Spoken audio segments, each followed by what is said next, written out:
Hey guys, welcome to the podcast episode. Like I mentioned last time, I'm going to be doing a vlog style, more of a vlog style for this YouTube channel and for this podcast. And today I want to talk about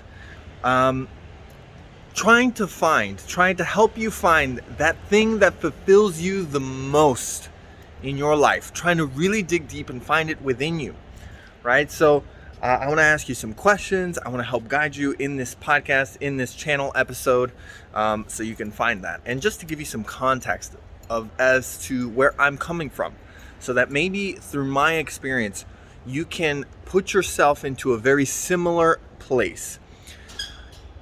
It is day 2, where I'm in Rome, and I have just committed myself to full-time traveling, making money on the road. Really stepping into not just doing all the things I want to do and I want to flow from day to day, but also stepping into trusting myself and being vulnerable, right? And from this place of trusting myself and my ability to, sustain myself financially while traveling full time, in this pursuit, there has to be a lot of trust in my ability to do exactly what I want to do.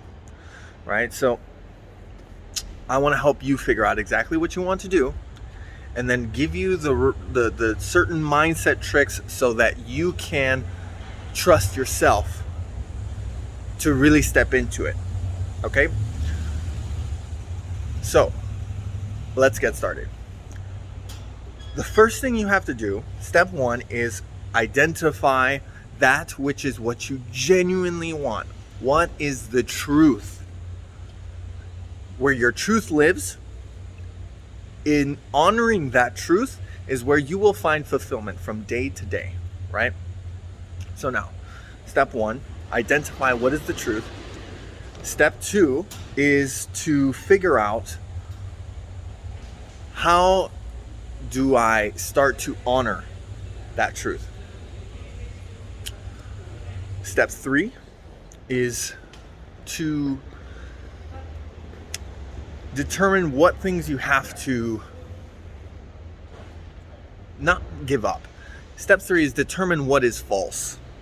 What are the things that you are upholding and you're making them almost to be excuses, right, in your life as to why you're not following through on your truth, right? You might say, I want to do this, but I can't because of X reason, or because I'm not ready yet. And really all those things technically are not aligned with your truth, and they're just a way for us to play small, play more timid, bring ourselves down, and not allow ourselves to actually play at the level that we need to be playing, right? So again, the goal of today is to help you step into your fulfillment, to help you play bigger into your fullest potential, right? So let's help you identify what it is you really want in your life. And again, I'm coming from a place where I'm in Rome on day 2 of traveling full time.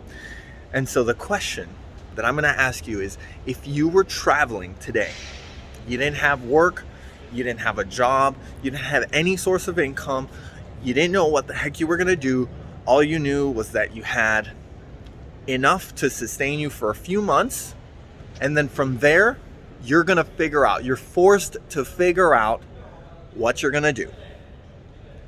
Right? And you're on vacation, right? You're on vacation and you can do anything you want to do today. Money is not an issue, right? You have enough to sustain yourself. You have the freedom, you have the space, and you're on vacation in a beautiful place.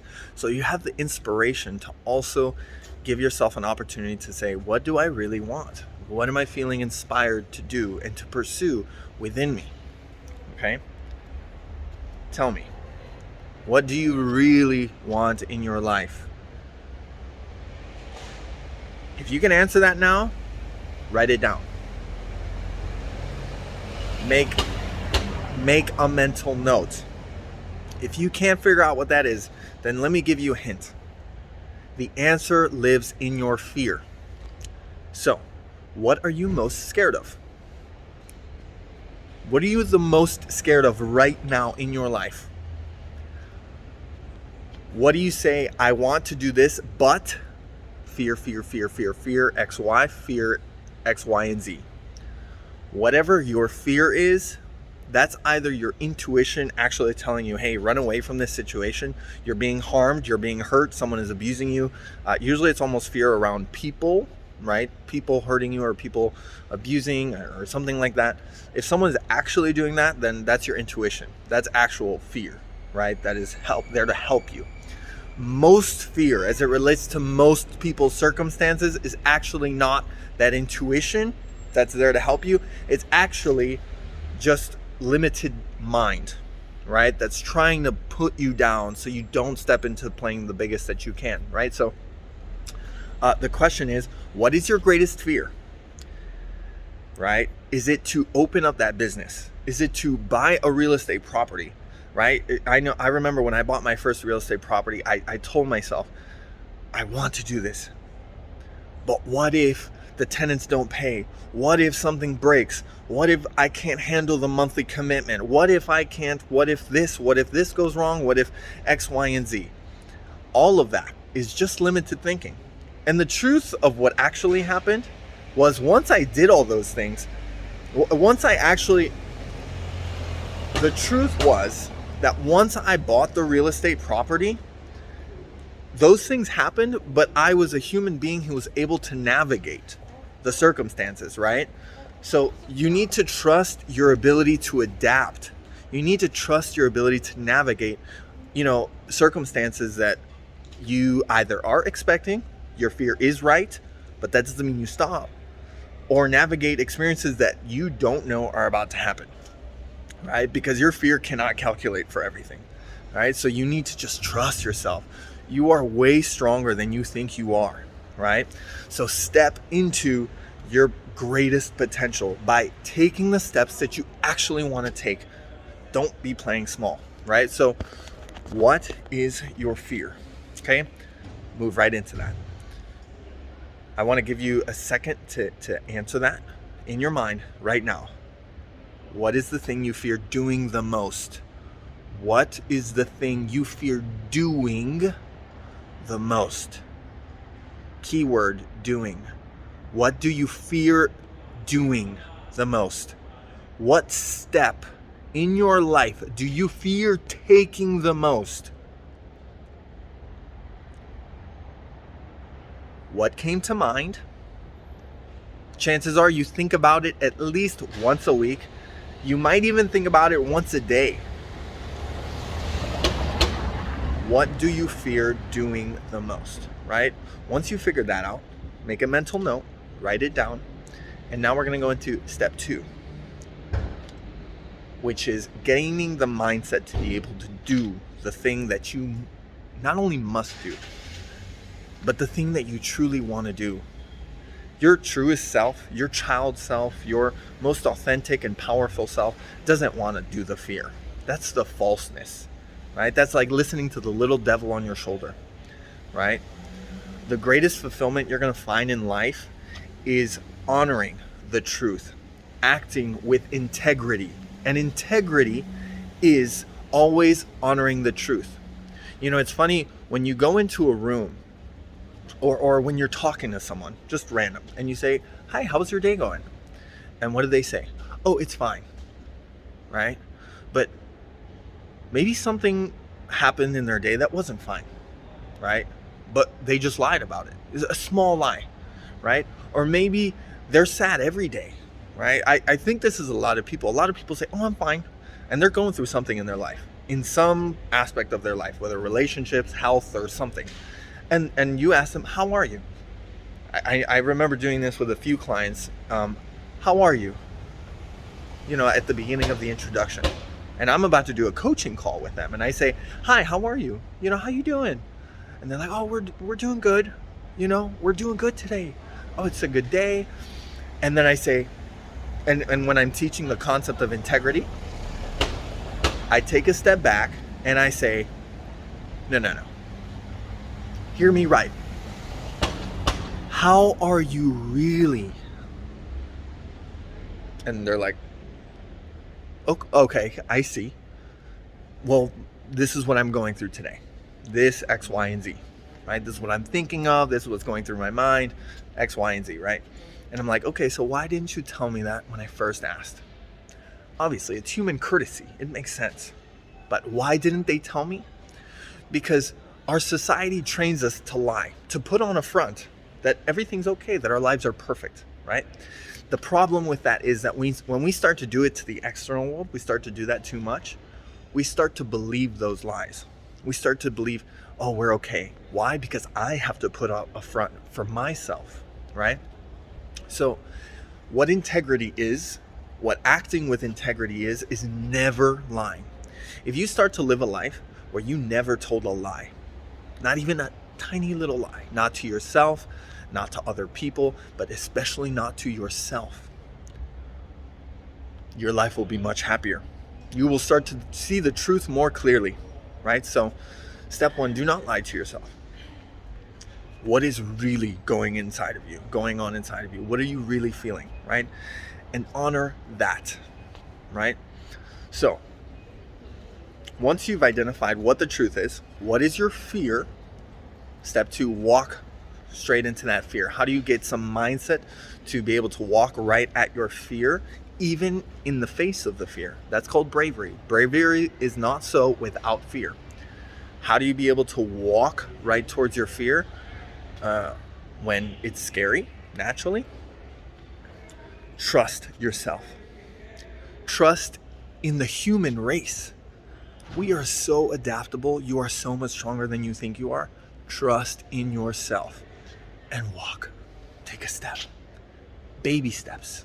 You don't have to go kill it. You don't have to destroy it. You don't have to, if your dream is to become a multi-millionaire, you don't have to be that in a year. If your dream is to be able to travel full time, you don't have to be that in a year. If your dream is to own something, you don't have to have it in a year. If your dream is to get married, you don't have to get married in a year. You just have to take a step, a big one, towards it. And then, when you get to that place where you have the fear again, because you know what the next step is, guess what? You take another one, right? And the journey of 1,000 miles is paved by a single step. Lao Tzu quote, right? Nothing's ever going to come to you in a single instant. You figure it out as you go. So if you want to travel full time, like I've done, guess what? You take the big step and you say, I know what I want, travel full time. That's scary. Guess what? I'm just going to do it. Boom. What's the second step? Find an income. Or maybe you already have an income that allows for that. Maybe the question is figure out how to limit my expenses. Even though actually, tidbit, it's actually cheaper.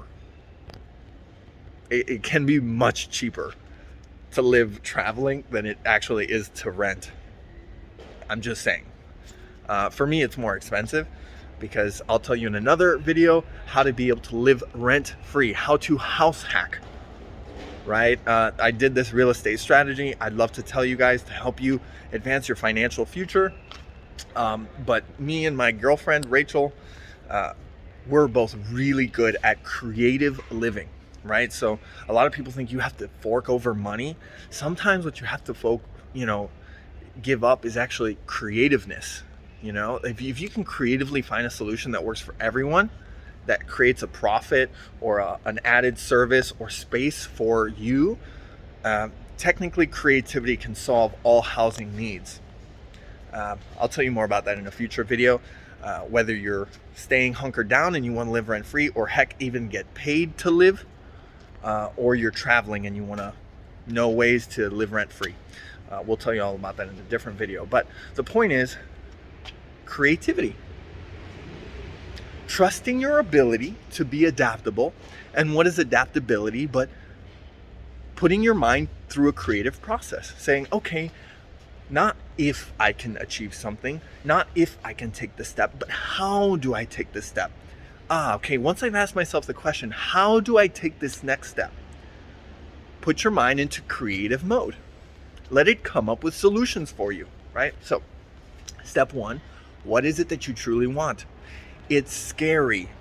What is the thing that scares you the most of doing that you really want to do? Do you really want to, I don't know, whatever it is, what do you really want to do that's scary? Step two, not if you can do it, how you can do it. Ask yourself that question and then trust that you will come up with a creative answer if you take the step, right? Or ask how, give yourself a timeline, say in 1 month, this is my timeline to figure out this answer, and then I'm taking the step then. And you start taking pre-steps, right? If it's travel full time, I'm just using that example because that's what I'm doing. You book it. You book the flight, you book the everything, and you keep going to work, right? But you put your notice in, right? Now the pressure's on. Now you're putting trust in your adaptability. Now you ask the question, okay, how? I have 1 month to figure it out. How do I do that? All right. Okay. Once you've identified what it is you really want, once you started taking those steps, creative adaptability, let it kick in. Step 3 is just to flow. Don't put so much structure into Don't put so much expectation on what you expect out of yourself and out of the result. It will change. What you think is the right answer now will change in 1 day, it'll change in 2 days, it'll change in a week, and it'll drastically change in a month. Don't put pressure on it, because if you hold on too hard to who you are today, right? Who you are today has led you to the results of the person that you are right now. And where are you right now? Are you living the life that you want? Are you doing everything you want? Are you making the money the way you want exactly? If you're not, that means you're not that person yet. And to become that person, you have to change the not only the identity, but the actions of that make up that identity, right? But you aren't that person yet. So you must allow yourself some freedom to grow, some freedom to flow, some freedom to learn, some freedom to make mistakes, some freedom to not be perfect, and to figure it out, and to be adaptable and creative as you go. Okay? Step 1, what is your fear? What is your truth? What is your fear? And step right into it. What do you want most? Step 2, trust yourself. Take a step, right? Ask yourself, how can I do this? Not if, how I can do this, and come up with creative solutions and just start taking steps. Just start going. Eventually the going gets easier. Getting yourself to go gets easier. I think that's what they really meant when they said the going gets easier.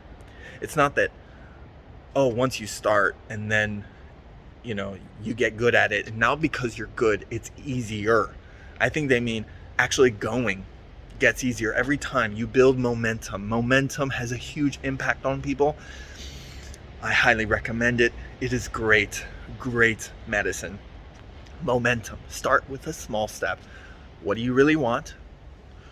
What are you scared of doing the most that you would love doing it, but you're scared? Now do it. How are you going to do it? Step 3, flow. Don't be so structured.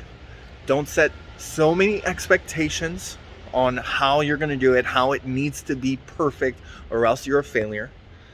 And heck, if you mess up, that's okay. Find your home base. You're not going to die. As long as you don't die, you're fine. There was one time when I lived in my car and I had $7 in my bank account, and that was like 3 years ago, and I just look back at that time of my life and I was so happy because I knew that there couldn't be any lower, and I just sat with myself and I meditated so much during that time, and I just realized that the bottom isn't actually that bad. What is bad, what really is bad, is the psychological torment that we give ourselves about what we think the bottom is like. And then when you actually get to the bottom, of no money or whatever, like whatever external bottom there is, it's actually not that bad. You can make goodness out of $0. You really can. Now, if you go to the bottom and then you go live on the streets and like in cold conditions, well, of course that's going to be bad, you know, but you don't have to do that. You can go live in your car. You can go ask friends, stay at their house. There's a lot of creative solutions where the bottom isn't that bad. So don't fear it. What is actually even worse than the actual bottom is the fear of what the bottom might be like, right? Because we think of all the homeless or being in the cold or not knowing how you're going to eat food. And the truth is, if that's what you expect out of the bottom, well, then that's what you're planting in your head, and that's what you're going to end up manifesting. But if you believe that there is a way to make the bottom work, live off of nature, live off of, the help of others, even just for that moment, right? You don't want to be a leech either. But if you believe there's a way to comfortably be at the bottom, which I'm telling you there is, it's actually really beautiful, right? I lived in front of a beautiful lake in my car. I meditated every day, and I ate super clean, just vegetables. It was really great. If you believe there's a way to do that, then the bottom isn't that bad, right? Again, what is worse than the actual bottom is the fear of what the bottom might be like, right? It's the fear of what hell actually is. Maybe it's just nothing. Maybe it's just stillness, right? So, I hope this has been helpful for you. I think the most important thing I want you to get out of today is, what do you really want? What do you really want that you're scared of just giving yourself permission to go do? And then go do that thing. Hope you have a good one. Stay tuned for the next episode, whether a podcast, wherever you listen to podcasts, or on the YouTube channel. Have a good one. Ciao.